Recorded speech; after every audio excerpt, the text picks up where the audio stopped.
Hi, this is Shweta here, and today I want to critique a price piece with you so that you can observe and you can learn from that absolute raw critique that I will be doing along with you.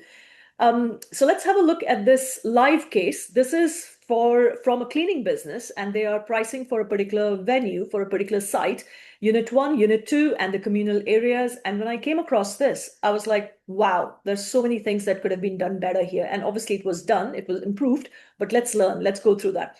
So the first things first, your attention goes straight to 51,758.95 plus VAT with a big pound sign there. In this case, the pricing is being shared with the prospect. The idea is to win this particular account, and it's making it look very heavy. It's like everything that could have been used here has been used: the pound, the comma, the decimal plus VAT, right? Remember one thing, when you're pricing for your prospects, you want the price to be just another factor and as light as possible. The word is light. Let there be lightness, okay, in how it's being communicated. The main focus has to be the value that's being delivered. And of course, in this case, there were other 12 pages where the value, the quality, the certifications, everything was highlighted. But even in the pricing segment, the focus is not just price, because then it becomes a commodity. The focus is the value. What's the value? What's the benefit that the client is getting here? But this is pricing 101. You want to make your price look as light as possible. And if you want to draw some comparison, if you think of some high-end restaurants, right, versus say just regular restaurants, you will actually see the difference in their menu and the way the prices are highlighted.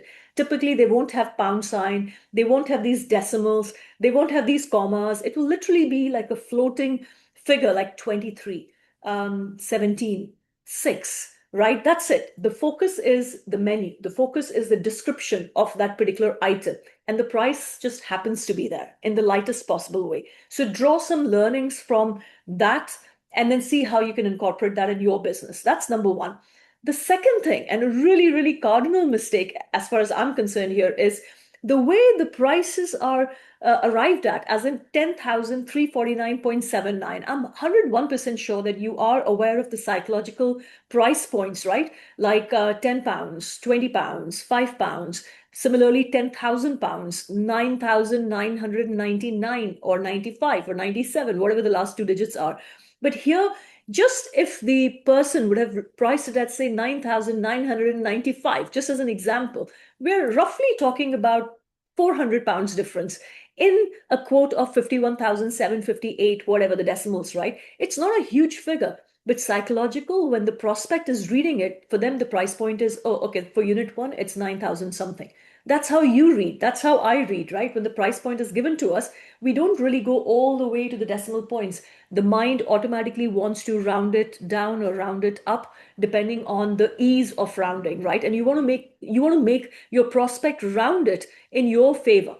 In this case, the way the person will round is, okay, so it's 10,500 something, right? That's how they have looked at the figure. So please lean into the psychological price barriers or the price points. Not doing that is just leaving money on the table, like literally, like you're reducing the chances of winning.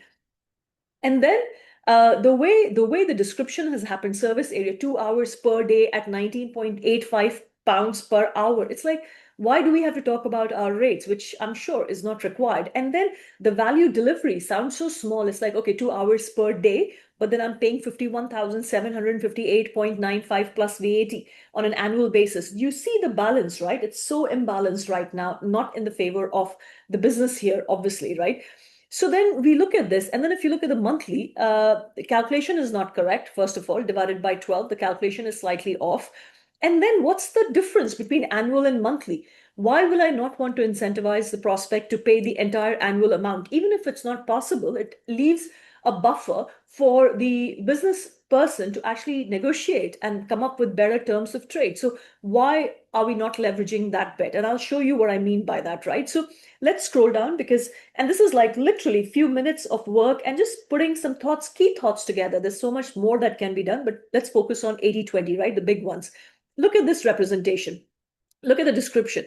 One operative, 2 hours per day. Yeah, that's fine. We've described it, how many operatives. But annual hours, all of a sudden now it's like, oh, okay, it's 2,607 hours in a year is what we're talking about versus saying 2 hours per day, right? So this is the value segment.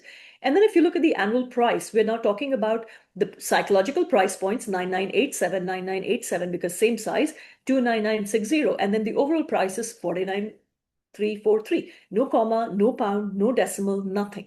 Because you want it to be light. And people will read it as, oh, okay, this is 49,000. Okay, fine, that's fine. And then look at the monthly price. Now, the comparison will be of the annual contract value, but the pricing, most probably they'll pay monthly. And if you pay attention, if you just do 9987 divided by 12, you will realize that that figure is, I think it's around 830 something. It's obviously less than 894 because if somebody is paying monthly, it's slightly higher than the annual price, which then gets mentioned here saying annual price is offered at 7.5% rebate. Now, if someone doesn't pay attention, they just look at annual price and say, oh yeah, this person is more competitive than the other one, player B. So let's give the contract to them. But when the monthly payment will come into play, it's actually going to be higher. And now if you do 4471 times 12, you will realize that it's a good value that this person is getting. And even if they don't get that, they still stick at annual total value with monthly pricing. There is this negotiation buffer which they can play with, which they can make the prospect feel that they have got further deal betterment of the deal.